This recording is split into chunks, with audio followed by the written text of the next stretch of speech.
Bismillahirrahmanirrahim.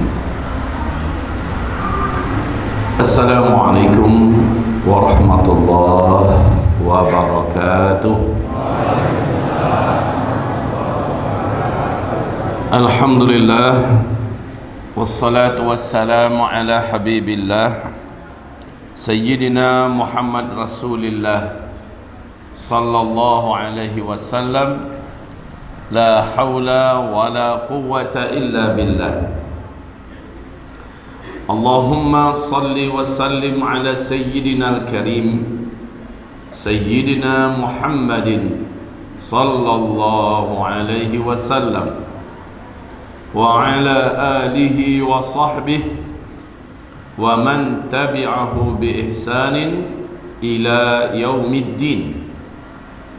Amma ba'du. Ibarat hamba-hamba Allah sekalian, marilah pertama sekali kita menyampaikan pujian dan syukur kepada Allah. Sama-sama kita mengucapkan hamdalah berikut ini. Alhamdulillah bi ni'matihi tatimmus salihah.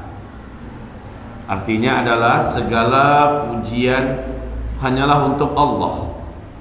Berkat nikmat Allah, kita semua mampu menyelesaikan, mengerjakan semua amalan-amalan yang saleh.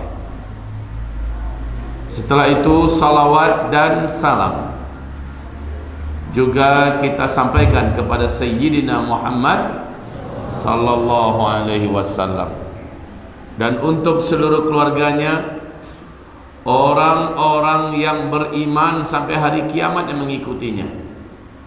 Allahumma salli ala hadhan nabi wa ala alihi wa sahbihi wa man tabi'ahu bi ihsan ila yaumil qiyamah. Amma ba'du. Ma'asyiral muslimin, hamba-hamba Allah sekalian,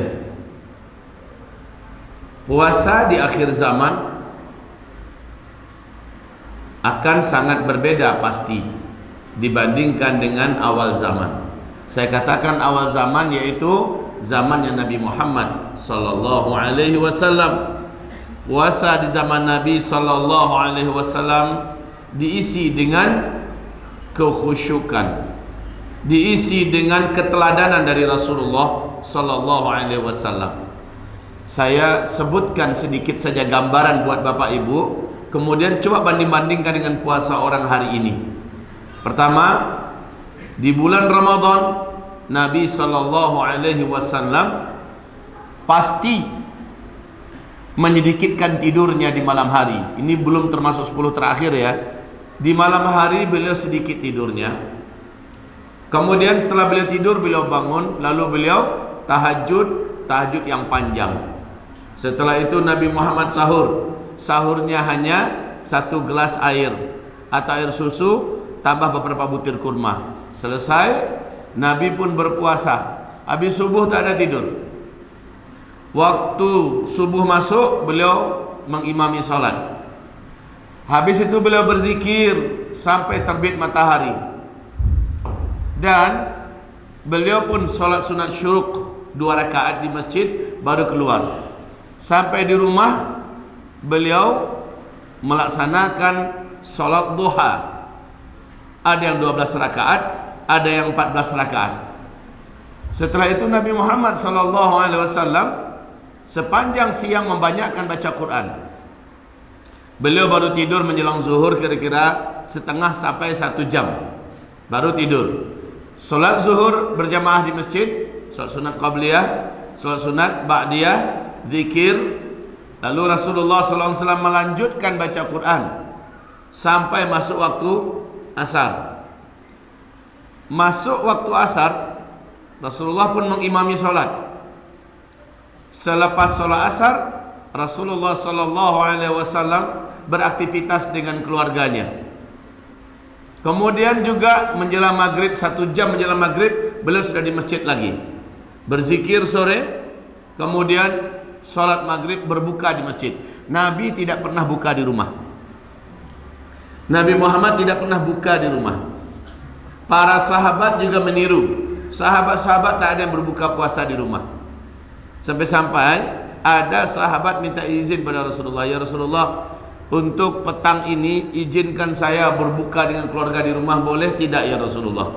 Saking langkanya sahabat berbuka puasa di rumah.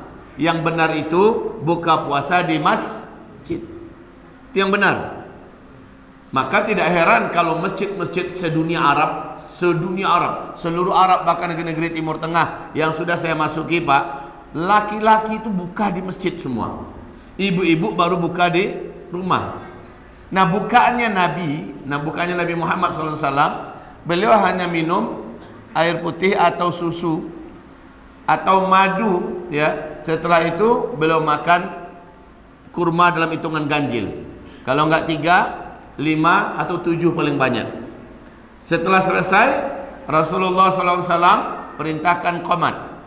Lalu beliau pimpin solat. Selepas solat, beliau pun solat sunnah zikir, solat sunat rawatib ba'dal maghrib. Habis itu dari maghrib ke isya Nabi tidak pulang. Nabi baca Quran. Isya Nabi Muhammad SAW langsung mengimami solat. Kemudian Rasulullah SAW berzikir dan berdoa kepada Allah Subhanahu Wa Taala. Dan Rasulullah SAW melanjutkan tarawih, ya, melanjutkan tarawih. Malam pertama, malam kedua, malam ketiga masih di masjid tarawihnya. Kemudian Rasulullah tarawih di rumah. Orang-orang bertanya beberapa hari kemudian, ya Rasulullah, kenapa tidak lagi di masjid? Kata Nabi, saya khawatir ini akan menjadi amalan wajib buat kalian. Jadi supaya tidak menjadi wajib, biar saya di rumah. Tapi kemudian hari, seluruh sahabat sepakat bahwa sholat tarawih itu berjamaah di masjid karena itu asalnya sunnah. Akhirnya Umar bin Khattab lah yang menyuruh orang untuk mengimami sholat tarawih di masjid. Nabi Muhammad tarawihnya, wahai kaum muslimin, menghabiskan hampir sepertiga malam tarawihnya Nabi. Ya, di sela-sela waktu itu Nabi pasti setoran kepada malaikat Jibril. Setoran apa? Setoran hafalan Quran beliau. Jadi beliau selalu setoran hafalan. Nah, kita sekarang tak usah ke malaikat Jibril, entah kapan pula malaikat Jibril bisa kita temui. Kita cukup cari guru, orang yang ahli dengan Al-Quran, dan duduk dengannya di masjid. Di masjid apa namanya? Al-Munawwarah. Di Masjid Munawwarah ini siapkan beberapa guru yang ahli ngaji. Buat jadwalnya dan umumkan kepada publik. Yang ingin setoran hafalan Quran, kita menyediakan guru untuk mendengarkan setoran hafalan Quran. Setoran ini tujuannya bukan hanya hafalan saja, tapi termasuk memperbaiki bacaan. Kaum muslimin yang kami muliakan, hari-hari Nabi berlangsung seperti itu. Sehingga apa persaksian para sahabat? Kami semua di luar Ramadan, kami selesaikan Al-Quran 1 minggu khatam 1 kali. Di luar Ramadan ya, tapi di bulan Ramadan pasti kami mengkhatamkannya dalam 3 hari 1 kali khatam. Seluruh sahabat, bahkan Utsman bin Affan ketika dia salat witir di Hijr Ismail, orang-orang terdekat dengannya bercerita, kami mendengar dia selesai membaca Al-Fatihah, dia baca Al-Baqarah sampai An-Nas. 1 kali solat witir selesai 30 juz oleh Utsman bin Affan. Kaum muslimin yang kami muliakan, begitulah Rasulullah SAW hari-hari di bulan Ramadannya. Pertanyaan, kenapa orang hari ini di bulan Ramadannya banyak tidur? Karena tidak meniru Rasulullah dalam sahur dan berbuka. Orang-orang di bulan Ramadan pengeluarannya lebih besar. Hari ini ya, orang-orang di bulan Ramadan banyak berat badannya. Kenapa? Sahurnya, berbukanya tidak mencontoh Rasulullah Sallallahu Alaihi Wasallam. Kalau kami, Pak, saya berkata dengan kalimat kami di Payakumbuh, Sumatera Barat, itu malah adu tanding. Siapa yang paling banyak susut berat badannya setelah Ramadan? Adu tanding. Siapa yang susutnya 5 kilo, kami kasih hadiah Siapa yang susutnya 7 kilo, kami kasih hadiah Kenapa demikian? Karena kami sahur dan berbuka ala Rasulullah Sallallahu Alaihi Wasallam. Jadi Bapak, saya bahkan Ramadan hampir-hampir tak makan nasi. Kurma, roti, minum, selesai. buah-buahan, selesai. Wahai Bapak Ibu yang kami muliakan, sehingga badan ini mengalami pembakaran lemak yang sempurna. Siangnya mata ringan, badan juga ringan. Beda dengan orang sahur dihantam, akhirnya siang dia kayak ular. Maghrib apalagi ngamuk, ya, sehingga malamnya dia nabrak sana sini. Tarawih, tapi teman-temannya yang menderita, Pak. Jedar, jedur, ya. Kenapa? Matanya berat. Kalau di puasa orang Padang, orang Minang, Padang panjang, ampe angke, paru kanyang, mato barek. Kalau nggak ngerti saya terjemahkan. Padang panjang, 4 angkat. Itu nama daerah tuh Pak ya. Perut kenyang, mata berat. Itu udah pasti Pak. Kalau urat perut ini menegang, urat mata mengendur. Kalau urat perut ini mengendur, urat mata menegang. Nyalang matanya kalau perutnya tidak banyak isinya. Tapi kalau perutnya banyak isi, matanya pasti akan berat. Akhirnya Ramadan, orang-orang yang hidup di zaman now, Ramadannya mubazir. Waktunya jadi malah banyak istirahat. Apalagi dapat hadis palsu. Naumus shaimi ibadatun. Hadis palsu itu. Tidurnya orang yang berpuasa adalah ibadah. Tidur terus. Bangun. Saya lagi ibadah. Kamu ini. Ibarat Allah yang kami muliakan. Itu. Dan hebatnya. Di bulan Ramadan sering beberapa jihad terjadi. Rasulullah berperang di bulan-bulan Ramadan dengan para sahabat. Dan banyak penaklukan, banyak peperangan yang dimenangkan oleh Rasulullah di bulan Ramadan. Di siang Ramadan. Allahu Akbar. Orang sekarang alasannya apa? Saya lagi puasa lemes. Saya lagi puasa lemes.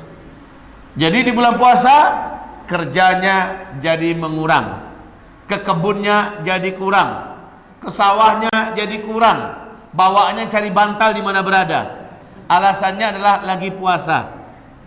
Salah berat. Belajarlah dengan singa. Ketika singa lapar, gesit atau lamban dia. Belajarlah dengan ular. Ketika ular lapar, apakah ular ini menjadi lincah atau menjadi lambat? Belajarlah dengan bagaimana makhluk-makhluk Allah di muka bumi. Ketika mereka lapar, mereka banyak kerja, mereka banyak berburu, mereka banyak berjuang.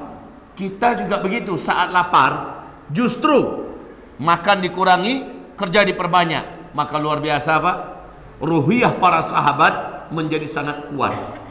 Ayahanda saya alhamdulillah sekarang masih hidup. Usianya alhamdulillah 110 tahun. Masih hidup.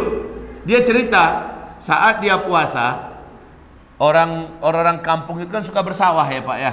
Kemudian dia padi itu pas mereka panen, padi itu di dikopriok. Ya.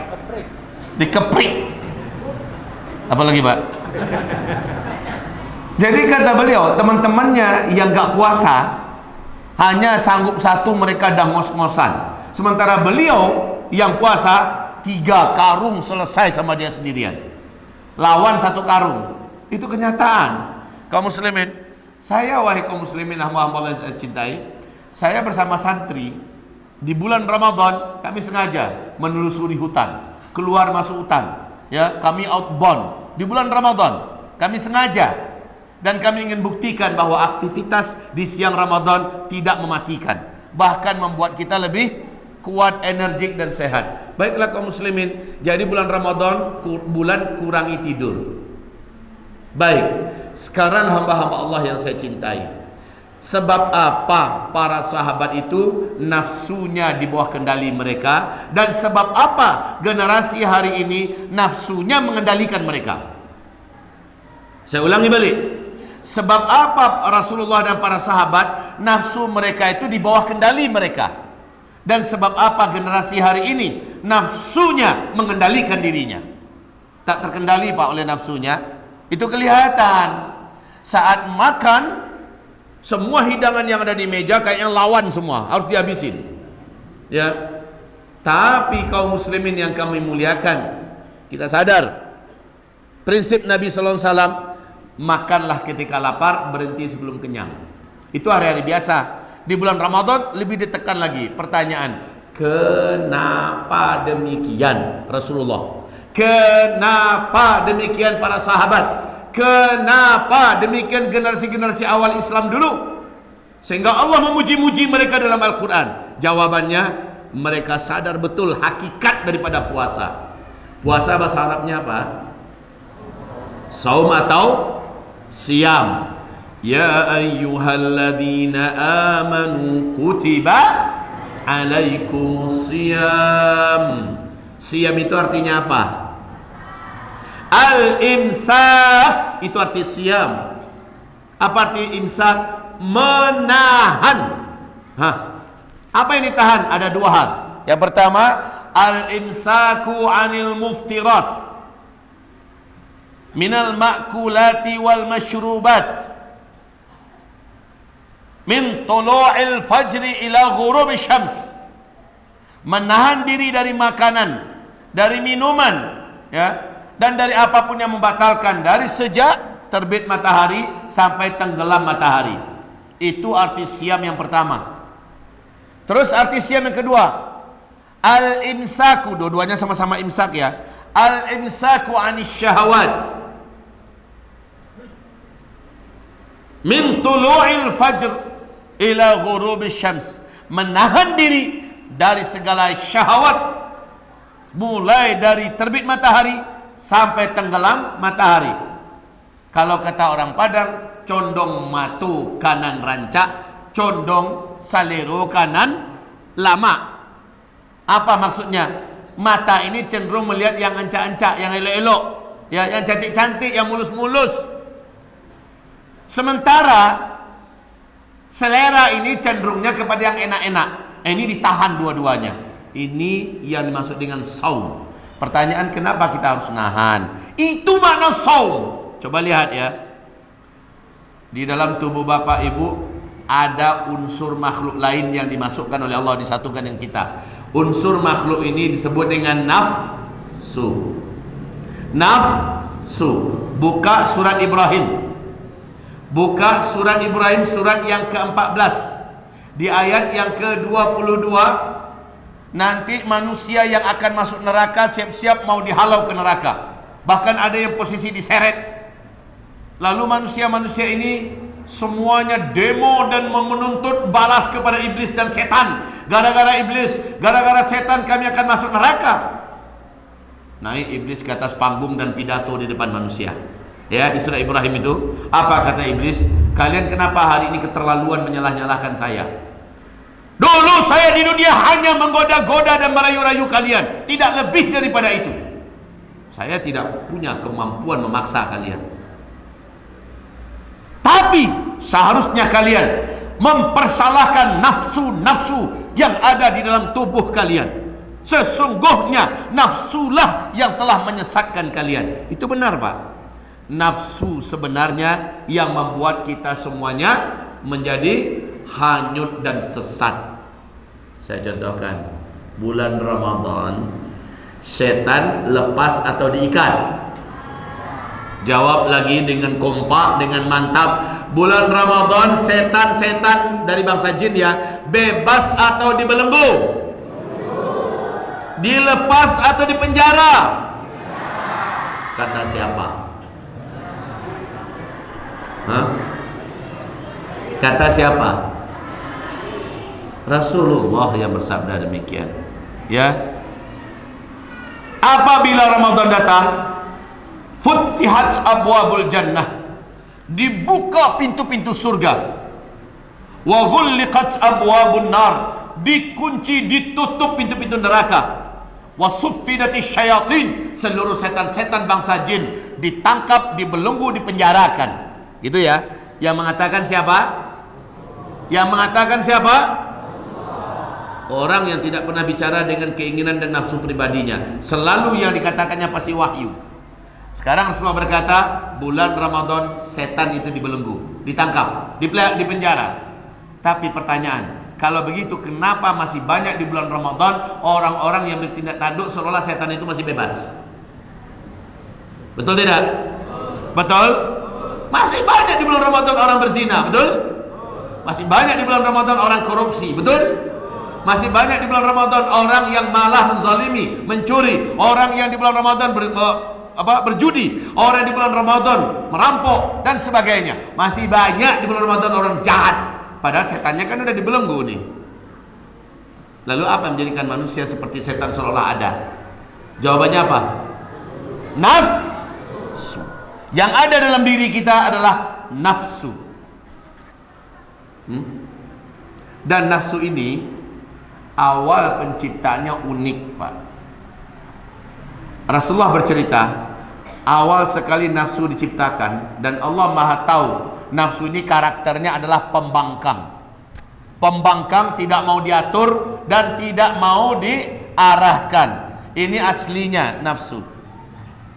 Allah ciptakan nafsu, kemudian Allah panggil dia, nafsu, siapakah kamu? Dan saya ini siapa bagimu?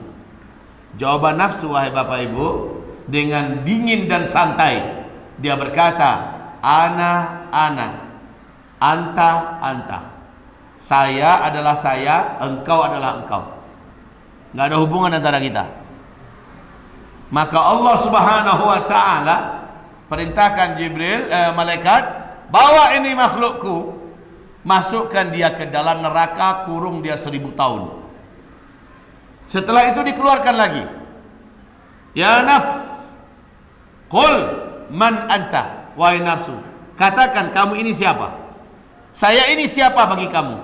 Harusnya kan dia menjawab, saya adalah makhluk engkau, ciptaan engkau, saya milik engkau. Sementara engkau adalah sang pencipta saya, engkau adalah Allahu Rabbul Alamin. Harusnya begitu dia jawab, tapi tidak. Sekali lagi dia berkata, ana, anta. Saya adalah saya, engkau adalah engkau. Karena nafsu tahu, Pak, konsekuensinya. Kalau dia mengakui Allah ini adalah sang penciptanya, berarti Allah akan mengaturnya. Dan nafsu itu dari awal nggak mau diatur-atur, tak mau diatur, itu nafsu.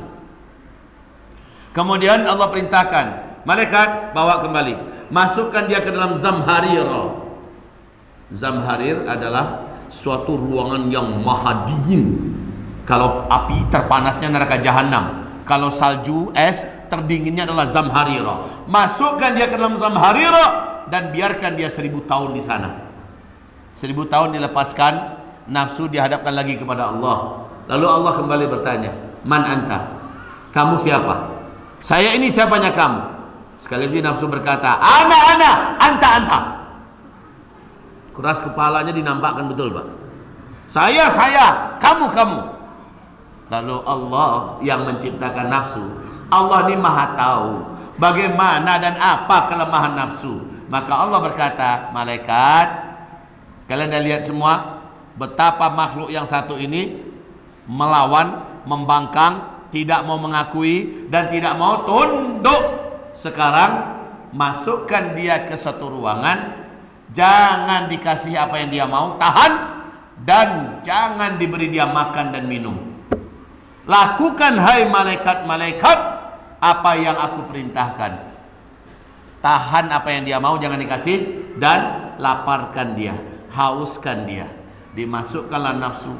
Hari pertama dia mulai seruduk, dia mulai sibuk, dia mulai dalam keadaan rusuh, risau dan panik, lapar. Ya, hari kedua lapar, haus, dibiarkan saja.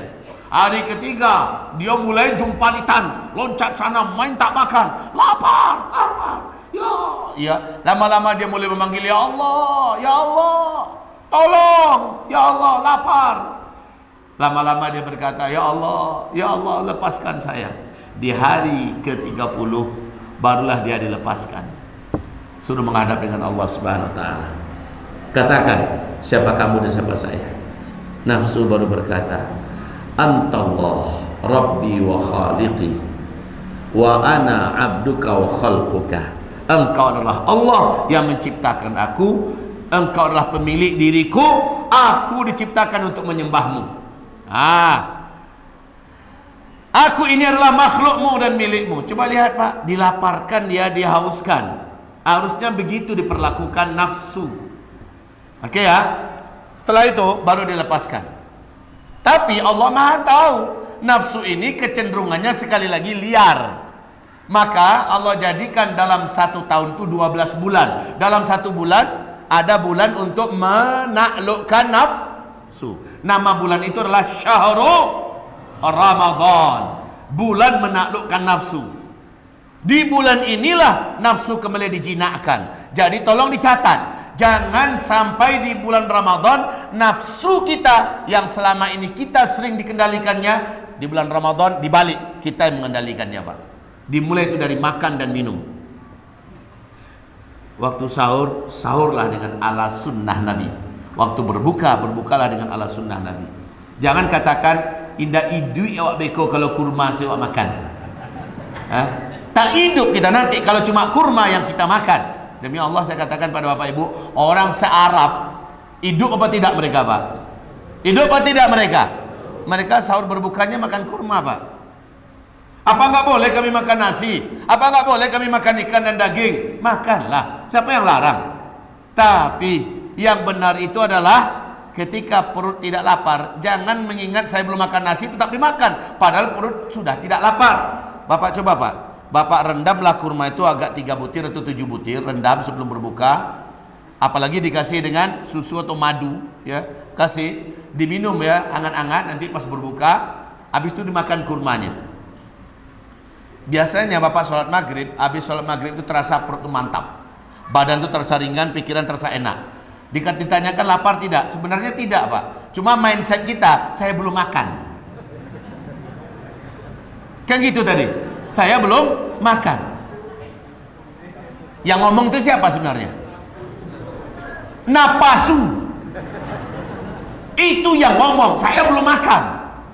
Kalau kendalian kita, tidak. Kamu sudah kenyang dan kamu sudah makan. Nafsunya pengen, kasih saya lebih. Ya, give me more please, kata nafsu. No, it's enough for you. Ya, cukup. Kendalikan, Pak. Nanti tengah malam lapar. Lapar ya tengah malam. Makanlah roti atau buah-buahan. Tidak cukup, katakan cukup. Jadi kita kayak ngomong dengan nafsu kita, Pak. Tidak cukup, saya mau nasi, nasi, nasi, nasi. Ya, Bapak ngomong dengan nafsunya, tidak.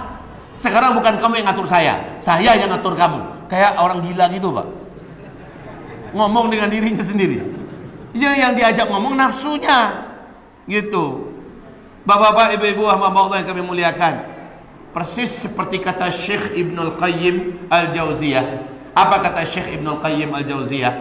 Ketahuilah oleh kalian, nafsu kalian yang ada di tubuh kalian ini mirip dengan kuda jantan. Kuda jantan dari hutan. Liar tidak? Liar. Coba naiki, Pak. Coba naiki. Siapa yang berani? Yang berani saya kasih 1 botol. Kuda jantan dari hutan baru ditangkap, liar habis. Tunggangilah, insya Allah dibaliknya keadaan. Bapak yang ditunggangi.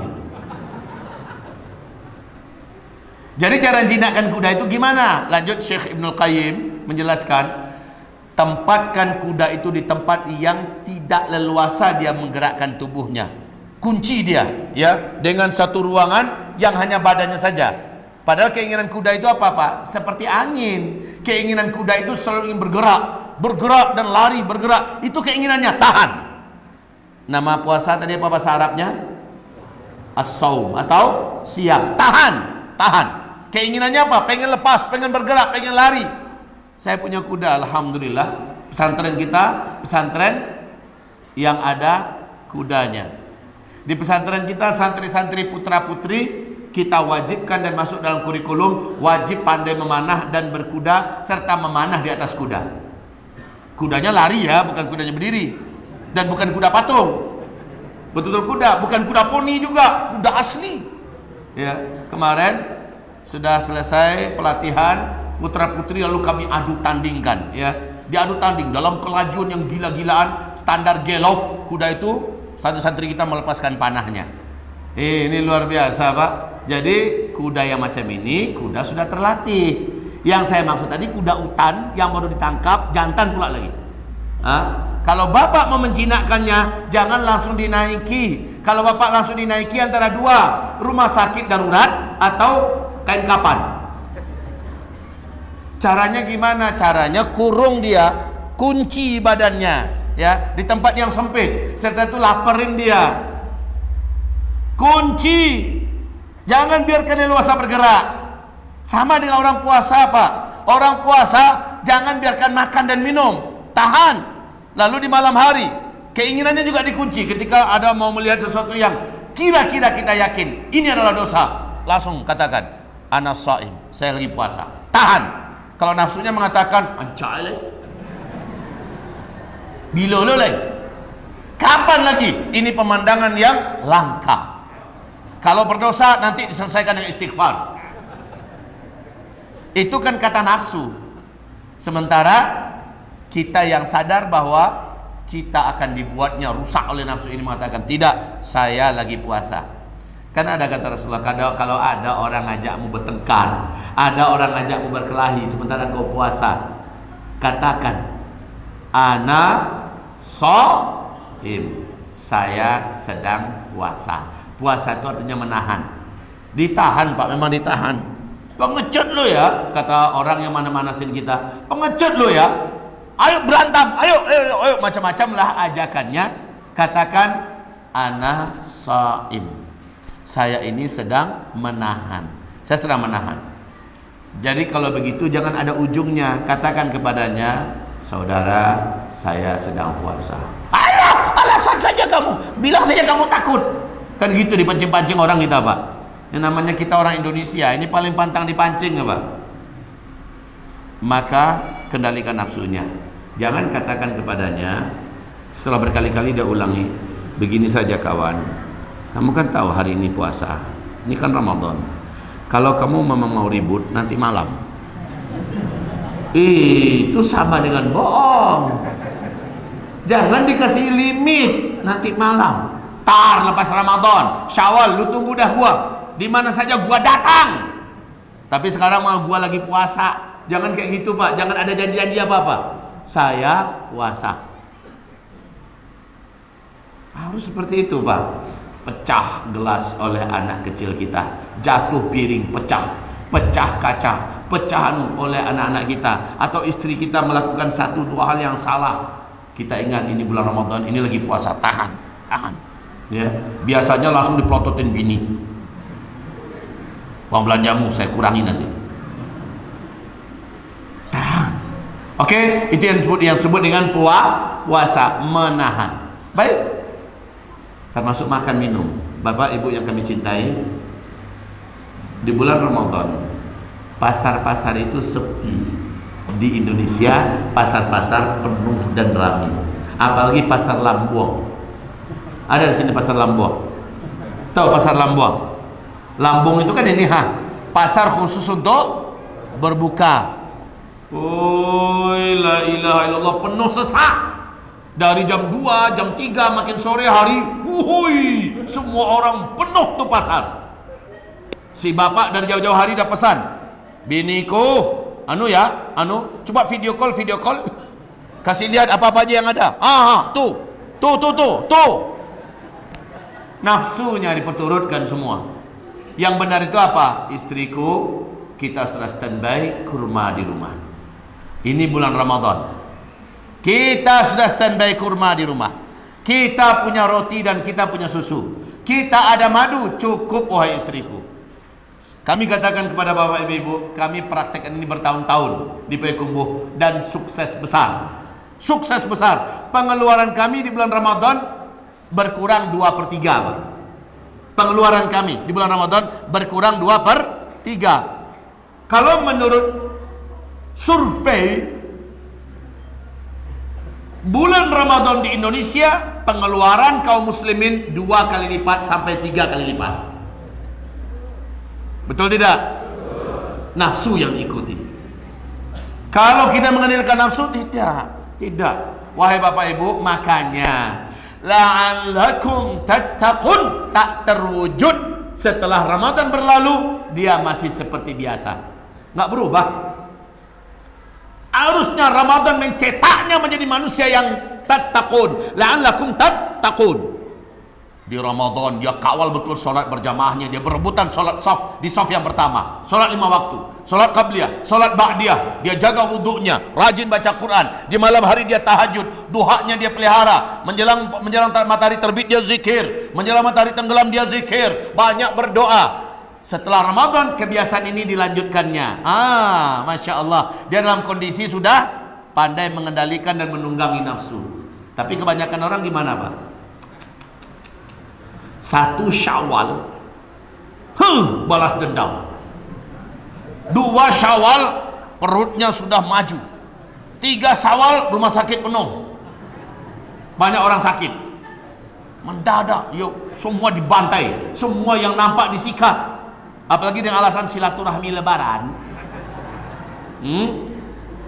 Setiap rumah menyediakan makan. Pak, oi Bapak, Nabi Muhammad puasa Syawalnya tanggal berapa? Kan tahu kan? Nabi Muhammad puasa Syawalnya tanggal 2, tanggal 3, tanggal 4, tanggal 5, tanggal 6, tanggal 7. Selesai langsung puasa Syawal. Seluruh sahabat begitu. Nah kita malah tanggal 1 itu dilepas, tanggal 2 dihantam, tanggal 3 disikat, tanggal 5 badan jadi berat. Ya, rumah-rumah sakit menjadi penuh, keluhan banyak, sakit ini sakit itu. Yang paling parah di Indonesia ini wahai kaum muslimin, 10 terakhir Ramadan itu demi Allah saya lihat kerugian terbesar di Indonesia. 10 terakhir Ramadan rata-rata kaum muslimin awam di Indonesia bagaikan 10 hari perlombaan mempersiapkan 1 Syawal. Rumah dipercantik, perkakas diperbarui, ya, kemudian yang ibu-ibu sibuk dengan kue, masak ini masak itu, ya, kemudian yang bapak-bapak juga sibuk cari duit untuk beli belanjaan lebaran, untuk beli baju lebaran. Maka saya hanya bisa mengatakan inna lillahi. Musibah itu Pak. Apa kata para sahabat? Kami kalau sudah masuk 10 terakhir Ramadan, demi Allah kami tiru Rasulullah. Rasulullah itu 10 terakhir Ramadan kendaraannya dikuncinya Pak di gudang. Ya, kalau ibarat kita mobil masuk gudang, masuk garasi, kunci. Motor juga begitu. Kemudian pasar-pasar sepi sesepi-sepinya. Sebab apa? Orang tidak mau ada aktivitas duniawi. 10 terakhir Ramadan mereka kunci diri mereka i'tikaf. Bapak-bapak di masjid, ibu-ibu di rumah. Boleh nggak ibu ke masjid? Boleh, asal aman saja dari ikhtilat. Tapi yang pasti bapak-bapak di masjid i'tikafnya. Serami apa bapak sekarang ini? Ini ada masjid di Cibubur, Masjid Darussalam namanya. Ribuan Pak, sampai 2000 orang i'tikaf. Bulan Ramadan 10 terakhir itu 2000 orang. Ini kira-kira ada nggak 1000 orang? Pasti enggak ya. Ini menurut saya ini kira-kira 300 lah jumlahnya. Oh, ada 1000. Untuk menyenangkan hati adalah 1000. Nunjuk. Dan di luar juga ada ya. Di luar ada. Oke, ada 1000. Saya terima. 2000 i'tikaf di Masjid Cibubur, Masjid Darussalam. Bagaimana makan sahur mereka? Ditanggung oleh masjid. Bagaimana sahur mereka? Ditanggung oleh masjid. Allahu Akbar. Bagaimana snack-snack mereka? Ditanggung oleh masjid. Allahu Akbar. Masjidnya bersih terus. Tapi jamaah juga dibuat kreatif dan produktif. Ya, di masjid jamaah semuanya beramal soleh, berlomba memperebutkan amal soleh. 2000 orang. Loh kok bisa kayak gitu? Memang kayak gitu. Para sahabat-sahabat bulan Ramadan 10 terakhir itu nggak keliaran lagi di pasar-pasar kaum muslimin. Ini saya parah ngeliat kaum muslimin Pak. 10 terakhir Ramadan itu pasar malah sampai jam 2 malam. Makin ke ujung makin hidup pasar-pasar yang ada. Malamnya besok siang, ya Allah, di mana letak hadis Nabi? Apabila masuk 10 terakhir Ramadan adalah Rasulullah mengunci kendaraan-kendaraannya. Rasulullah syadda izarahu. Rasulullah mengencangkan perutnya, semakin menyedikitkan makan Pak. Saya tak mati, Pak. Saya tak pernah mati doh dengan menyedikitkan makan. Saya katakan karena saya coba meniru Rasulullah. Berhasil, Bapak. Berhasil. Termasuk orang yang paling sukses menyusutnya badan. Sekarang Bapak lihat badan saya kan musibah nih. Bulat, besar, berat. Ya kan? Tapi insya Allah lihat Ramadan besok. Selalu begitu, bukannya aja. Masalah saya, setiap ceramah dimanapun berada dipaksa makan oleh jamaah. Dipaksa makan, dan jamaahnya baik-baik, Pak. Tidak tanggung-tanggung santan. Yang kan berlemak-lemak itu. Apalagi mereka tahu saya suka daging kambing, sop kambing semacamnya. Di mana berada udah tahu dulu nih. Buya Usmani kalau makannya sop kambing semacamnya, daging kambing. Barusan tadi baru nyampe langsung diajak ke area kambing. Mereka tahu, dan itu membuat badan kita menjadi tapi tidak apa-apa, besok Ramadan nafsu ini kita kendalikan. Sekarang Pak, saya ngotorin piring aja itu udah jadi nih. Ngotorin piring tahu istilahnya Pak, udah kenyang tapi supaya nggak mengecewain tuan rumah terpaksa makan, tapi sekedar ngotorin piring aja Pak. Nah, orang yang usianya sudah seperti kita ini, pembakarannya kan semakin sedikit. Air putih pun diminum jadi lemak. Ibaratnya itu gitu. Nah, sekarang kaum muslimin, nggak mati saya ketika 10 terakhir Ramadan. Alhamdulillah, bukan pamer-pameran ini. Kami di pesantren tahun yang lalu, satu malam itu kami khatamkan 5 juz Al-Quran dalam keadaan dipimpin oleh imam. Makmumnya di belakang. Makmumnya adalah kami, guru-guru dan para santri. Masya Allah. Coba Bapak jawab gimana caranya itu 5 juz. Silakan jawab. 1 juz saja sudah batuk-batuk buatan Bapak di belakang. Janji, sumpah deh gua kagak akan datang lagi ke masjid nih. Kenapa? Coba 1 rakaat 1 halaman, gila nggak tuh? 1 rakaat 1 halaman udah dibilang gila. Ya Allah ya Rabb, kami Pak, alhamdulillah dengan nikmat izin semata-mata dari Allah, kami berangkat bertahun-tahun umroh di tanah suci, full 1 Ramadan, kemudian 10 terakhir mengikat diri di dalam iktikaf. Kami biasa Pak, alhamdulillah ketika habis maghrib kita di masjid saja berbuka, tambah berbuka ya. Habis itu isya, kami salat isya. Habis isya kami tarawih sampai kapan? Sampai jam setengah 12. Kami tarawih bersama imam.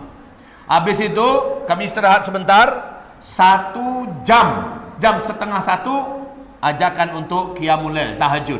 Kami pun bangkit lagi, ya. Kemudian kami sholat sampai jam setengah 4. Sampai jam setengah 4. Coba bayangkan, qiyamul lail setengah 4. Habis itu ngapain kami? Kami istirahat, ada yang buang air, ada yang memang makan. Habis itu kami menunggu subuh. Ya, Bapak-bapak, Ibu-ibu. Nah, saya perhatikan semua orang yang makannya makan berat kayak orang Indonesia. Dari habis subuh itu sampai jam setengah 12 tidur. Tapi yang makannya ala sunnah, menakjubkan Pak. Habis subuh dia masih fit, ya. Dia masih terang matanya, masih baca Quran. Kemudian bisa tawaf juga, berdoa puas-puas. Nanti dia jam 9 tidur sedikit, ya, sampai jam 10 udah bangun lagi, dia 1 jam saja. Itu yang makannya sedikit, jadi dia energik. Orang Indonesia rata-rata tepar semuanya. Kenapa? Dihantam nasi. Akhirnya lumbung perutnya jadi penuh, matanya jadi berat. Baik, saya tidak ngapa-ngapa Pak. Setiap tahun alhamdulillah bisa makan sahur dengan kurma, bisa berbuka dengan kurma, tak ketemu nasi, tidak ada masalah. Kalau Bapak katakan itu orang Arab, iyalah. Lah saya orang Arab saya. Lihat aja lah hidung saya. Ini hidung orang Arab kayak gini nih. Ini asli made in Indonesia. Kawan-kawan saya, santri kami bisa Pak, bisa. Masalahnya sekarang, mau ndak Bapak mengendalikan nafsu? 10 terakhir Ramadan, tiru Rasulullah, tiru para sahabat. Mereka benar-benar tidak berurusan dengan dunia. Mereka tidak mau pergi. Iktikaf mereka diundang-undang, mereka tidak akan datang.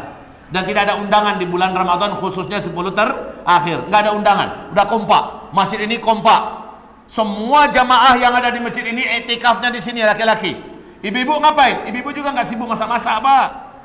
Kami masak untuk siapa? Untuk Bapak itikaf, sahur. Nggak perlu, sudah ada kurma kok.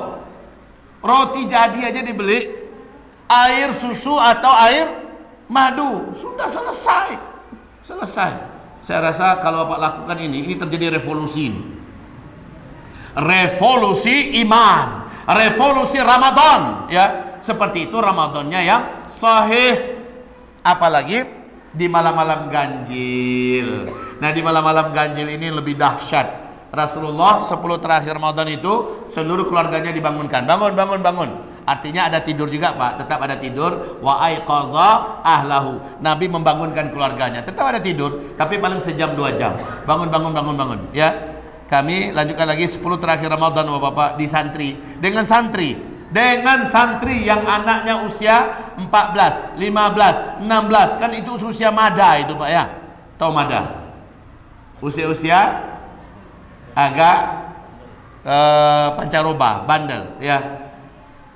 Tapi mereka kita kendalikan. Ini bulan mengendalikan nafsu. Kita bangunkan mereka jam setengah 1. Jam 1 itu sudah berdiri soft mereka. Kita gantian imamnya. Imamnya anak-anak, karena anak-anak itu hafiz Quran, Pak. Suruh mereka bergantian. Yang senior jadi imam, maju ke depan. Ya Allah, ya Rabbi. Memang kami akui, awal-awalnya anak-anak itu bertumbangan. Ada yang sholatnya duduk. Yang bapak-bapak lagi, ayahanda saya yang umurnya 110 tahun itu, kemarin kan baru 109, hari ini sudah 110, ikut tahajud, ikut tarawih dengan rakaat sepanjang itu. Walaupun kadang-kadang dia duduk bersila, kadang-kadang dia berdiri, ya, tapi ikut. Anak-anak semuanya jadi pada ikut. Allahu Akbar. Lalu bagaimana, wahai bapak ibu yang kami muliakan?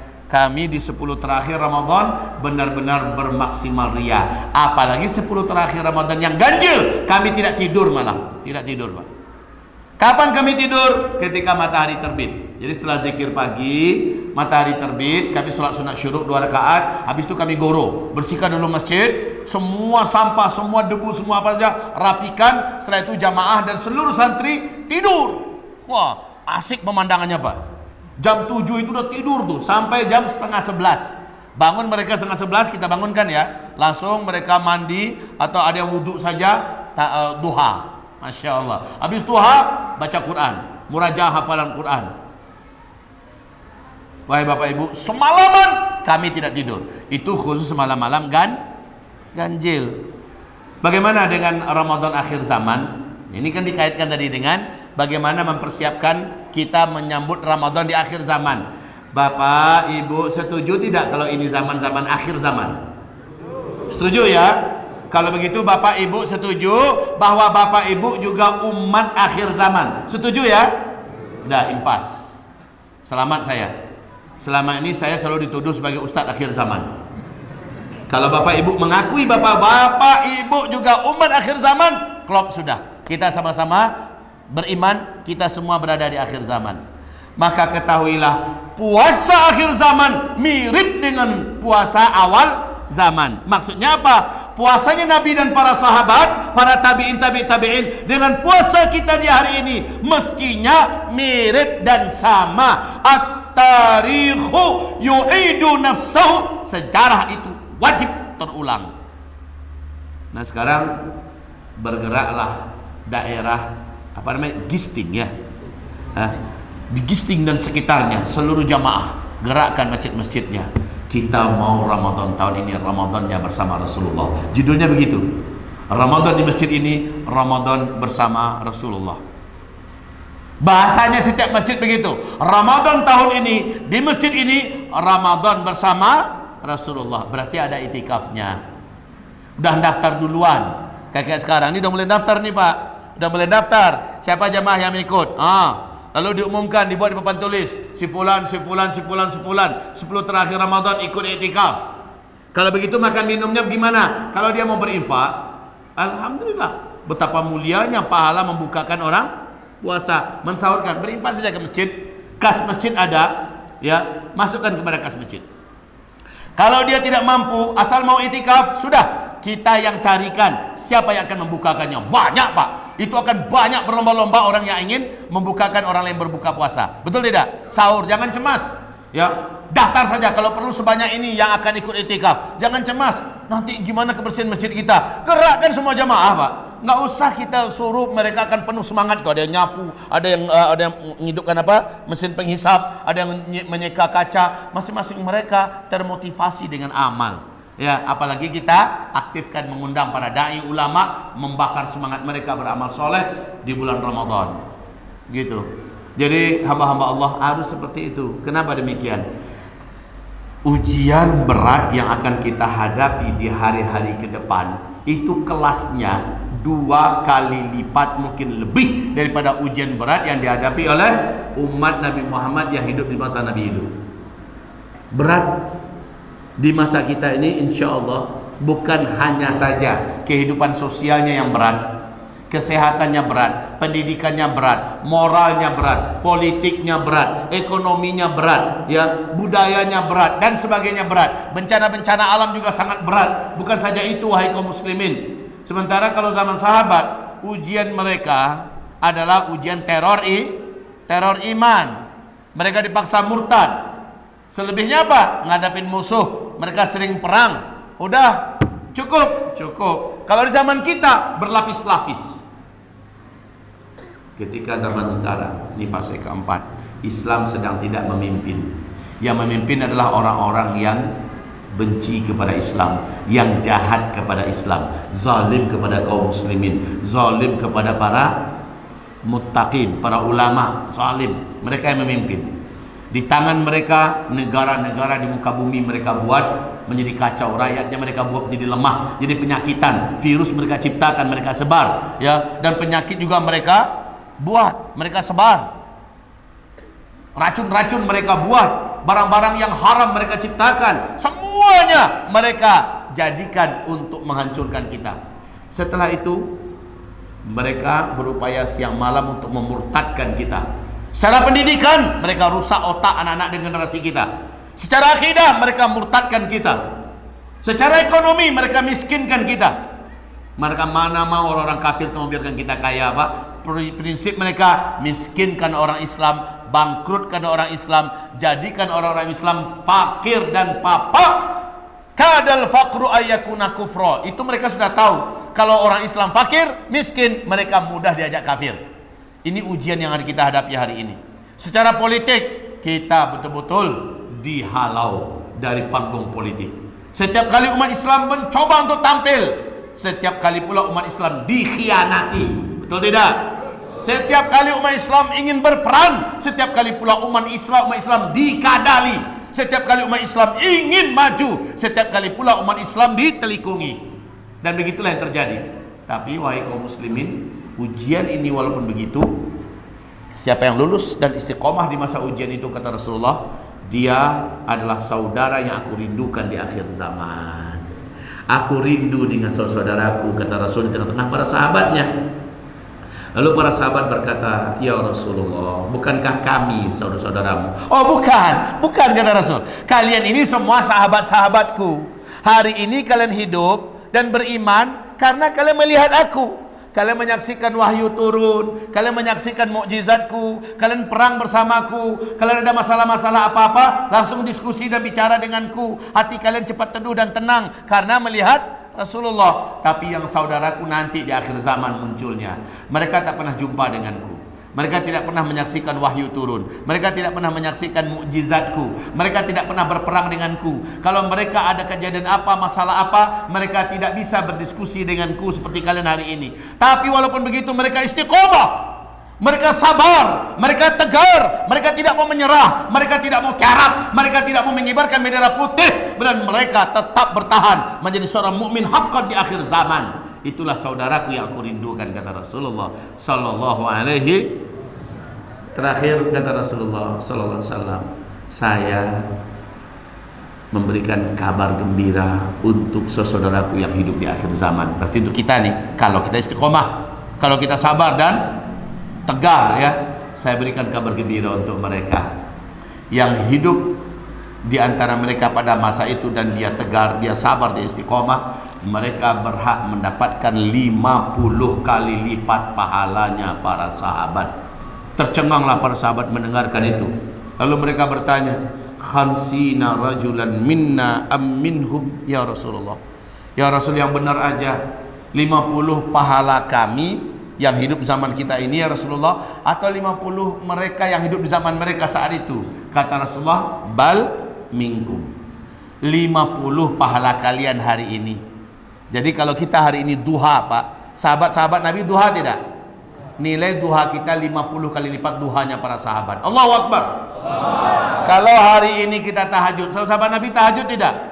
Tapi nilai tahajud kita yang hidup di zaman sekarang, asal dia istiqomah, asal dia tegar, asal dia tabah, asal dia mewujudkan Islam kafah, walaupun banyak tantangannya, banyak ujiannya, dia tetap istiqomah, maka nilai tahajud orang ini 50 kali lipat. Kita berzikir, sahabat berzikir, kita sedekah, sahabat sedekah, kita puasa, sahabat puasa, tapi nilai pahala kita 50 kali mereka. Allahu Akbar. Tapi ini hanya diperuntukkan oleh Allah buat yang diakui oleh Nabi sebagai saudara yang aku rindukan, yaitu orang-orang yang hidup di akhir zaman, tegar, istiqomah, tabah, sabar, tidak mudah menyerah. Begitu Bapak Ibu yang kami muliakan. Ibadah Allah, hamba-hamba Allah yang kami cintai. Ibu dah jalan? Mari Bapak Ibu yang kami muliakan, sekarang kita berdoa kepada Allah dengan kesungguhan. Kita berdoa kepada Allah dengan kesungguhan. Aminkan doa ini, pejamkan mata, angkat kedua tangannya, aminkan doa dengan kesungguhan. Al-Fatihah. Alhamdulillahirabbil alamin. Ar-Rahmanir Rahim. Iyyaka na'budu wa iyyaka nasta'in. Ihdinas siratal mustaqim. Siratal ladzina an'amta 'alaihim ghairil maghdubi 'alaihim waladdallin. Amin. Allahumma ya Rabbana ya Rabbana ya Rabbana. Kami semua adalah makhluk yang Kau ciptakan. Kami semua adalah milik-Mu ya Allah. Dan kami punya misi di kehidupan ini untuk tunduk patuh menjalankan perintah-Mu, untuk tunduk patuh menjalankan agama-Mu ya Allah. Dan kami punya misi di hidup dunia ini untuk membela dan menegakkan agama-Mu. Ya Allah, berikanlah kepada kami ketangguhan iman ya Allah, sehingga tidak mudah menyerah. Berikanlah kepada kami kekokohan akidah ya Allah, sehingga tidak mudah terhempas dan pasrah. Berikan kepada kami keperkasaan tauhid ya Allah, sehingga kami benar-benar menjadi militan ya Allah. Kami bisa mengatakan tidak kepada seluruh dosa dan maksiat. Kami bisa mengatakan na'am, iya, untuk segala kebenaran dan al-haq. Ya Allah, wahai Rabb kami, tambahkanlah kekuatan iman di dalam dada kami ya Allah. Jadikanlah iman kami ini memimpin dan menjadi kepala dalam kehidupan kami ya Allah. Ya Rabb kami, jadikanlah untuk kami bulan Ramadan, Engkau izinkan kami sehat selama 1 bulan Ramadan ini full ya Allah, sehingga siangnya kami bermaksimal dalam saum Ramadan dan malamnya kami bermaksimal dalam qiyamul Ramadan. Ya Allah, jadikanlah kami di 1 Ramadan ke depan ini ya Allah bermaksimal di siang harinya dengan siyam Ramadan dan di malam harinya dengan qiyamul Ramadan. Ya Allah, ya Allah, ya Allah, ya Arhamar Rahimin, ya Mujibas Sa'ilin, ya Qadiyal Hajat, ya Rafi'ad Darajat, ya Sami'ad Da'awat. Allahumma taqabbal minna du'ana ya Arhamar Rahimin, ya Mujibas Sa'ilin. Ya Allah, ya Rabbana, izinkan kami 1 Ramadan berikut ini adalah 1 Ramadan yang berbeda daripada Ramadan-Ramadan dalam hidup kami ya Allah. Izinkan kami bisa menjalani Ramadan untuk tahun ini ya Allah seperti menjalani Ramadan bersama Rasulullah sallallahu alaihi wasallam, mulai dari sahurnya sampai berbukanya, di siang harinya dan di malam harinya seperti Rasulullah menjalani Ramadan. Berkahilah keluarga kami, berkahilah anak keturunan kami, sesiapapun yang bergabung dalam program mulia ini ya Allah, yang menjadikan Ramadan kami seperti Ramadannya Rasulullah dan para sahabat-sahabat yang mulia. Ya Allah, kuatkan hati kami, kuatkan azam kami ya Allah untuk mampu mengatakan cukup kepada dunia. Cukup 11 bulan kami melayani kalian. Cukup 11 bulan kami memburu kalian. 1 bulan ini adalah untuk diri kami, antara kami dengan Allah Rabb kami. Maka kuatkanlah iman kami. Jadikan kami punya nyali dan mental ya Allah mengatakan hal yang demikian. 1 bulan antara kami dengan Engkau ya Allah, dan antara kami dengan nafsu kami. 11 bulan kami melayani dunia untuk persiapan-persiapan duniawi kami. Allahumma Rabbana, ya Allah ya Arhamar Rahimin, kabulkanlah doa kami ya Mujibas Sa'ilin. Kabulkanlah doa kami ya Arhamar Rahimin. Kabulkanlah doa kami ya Qadiyal Hajat. Kabulkanlah doa kami ya Sami'ad Da'awat. Kabulkanlah doa kami ya Mujibad Da'awat. Allahumma taqabbal, Allahumma taqabbal, Allahumma taqabbal ya Rabbana ya Arhamar Rahimin, ya Mujibas Sa'ilin. Allahumma amin. Wa sallallahumma ala sayyidina al-karim sayyidina Muhammadin sallallahu alaihi wasallam wa ala alihi wa sahbihi ajma'in. Rabbana atina fid dunya hasanah wa fil akhirati hasanah wa qina adzaban nar. Subhana rabbika rabbil izzati amma yasifun wa salamun alal mursalin walhamdulillahi rabbil alamin. Allahumma amin.